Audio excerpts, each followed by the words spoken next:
Alors, si on se posait une question, et si tous nos bugs personnels, vous savez, ces défauts qu'on passe notre temps à essayer de cacher, si en fait c'était des super-pouvoirs, mais de vrais super-pouvoirs stratégiques?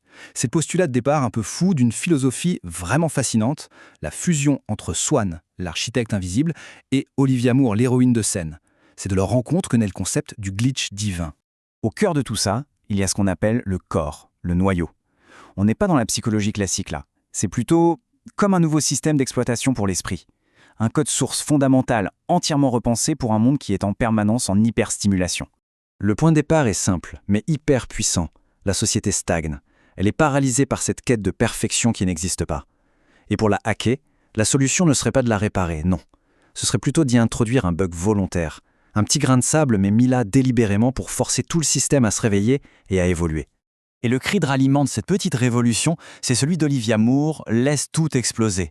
Attention, ce n'est pas une invitation au chaos pour le plaisir, c'est une autorisation.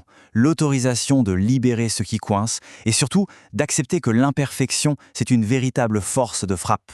C'est là que tout bascule. C'est cette redéfinition. Le glitch divin, ça transforme une condition comme le TDAH. Ce n'est plus vu comme un trouble, une pathologie, mais comme une compétence. Un processeur de chaos, en quelque sorte, qui devient indispensable quand tous les autres systèmes, eux, sont saturés. Ce changement de perspective, il est fondamental. Le cerveau qu'on dit neuroatypique, eh bien, il n'est plus cassé.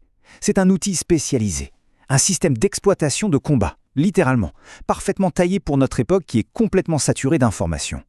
Bon, mais qui est derrière tout ça? Qui est l'architecte de ce système? Le premier personnage clé, c'est un mystère complet. On le connaît seulement sous le nom de Swann, et il opère entièrement depuis les coulisses. C'est l'architecte invisible. La stratégie de Swann est radicale. C'est vraiment l'anti-modèle du gourou ou de l'influenceur moderne. Pas d'interview, pas de visage public, pas de recherche de gloire personnelle.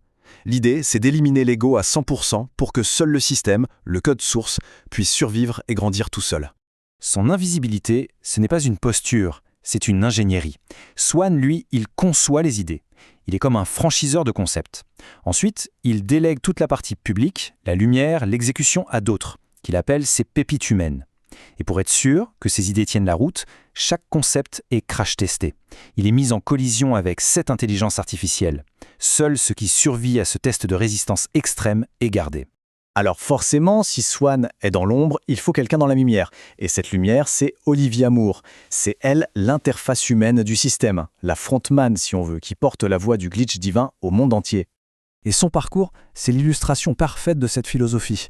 Imaginez une carrière de cadre dirigeante dans des boîtes ultra normées qui l'amène droit au burn-out. Et puis, elle se réinvente sur scène. C'est même son propre public qui lui met la puce à l'oreille sur un possible TDAH.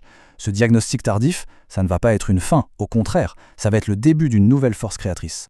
C'est là que la théorie devient pratique. Son outil, c'est le bureau des emmerdes. Le concept des sessions courtes, 30 minutes, très directes, qui utilisent un humour qu'elle qualifie de cash et élégant pour débloquer des situations complexes. C'est l'application concrète, sur le terrain, du glitch divin. Dans cet univers du glitch divin, elle a un rôle symbolique très fort, celui de la 11e héroïne. Elle est le compilateur final. C'est-à-dire que c'est elle qui, par son parcours, par son action, assemble tout et valide la théorie. Elle prouve que le bug, en fait, n'en est pas un. C'est un avantage fondamental. On a donc ces deux figures, en apparence complètement opposées. L'architecte dans l'ombre, l'héroïne sur scène. Mais c'est précisément leur fusion qui rend ce système si incroyablement puissant. Leur synergie est parfaite. Swann, lui, il gère l'interface invisible, le fameux code source, avec une méthode quasi industrielle. Olivia, elle, gère l'interface publique, la scène, avec l'humour pour arme principale. L'objectif de Swann, c'est la survie du système par l'invisibilité. Celui d'Olivia, c'est la libération de l'individu par la souveraineté de la vulnérabilité. Ce sont les deux faces d'une même pièce. Et cette dualité, elle est vraiment au cœur de leur fusion.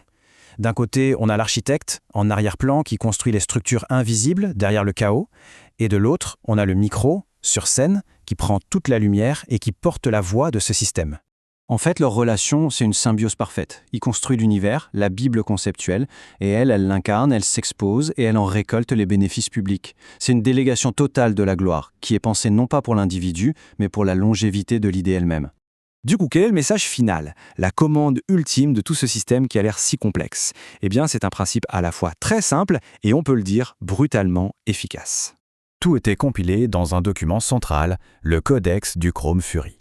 Et ce n'est pas juste une illustration, c'est le manifeste complet, la carte de tout l'univers du glitch divin. À l'intérieur, on trouve une architecture complexe, 37 actes, des milliers de micro-gestes, toute une mythologie. Mais tout, absolument tout, converge vers une seule et unique directive. Et là voilà, démerde-toi. Le système n'est pas là pour donner des réponses toutes faites. Il n'est pas là pour prendre par la main. C'est une boîte à outils, un arsenal. Son but ultime, c'est de fournir les moyens de devenir autonome, résilient et de se débrouiller par soi-même face à la complexité du monde. Ce qui nous laisse avec cette question, pour la fin. Une invitation à changer complètement de perspective sur nos propres failles.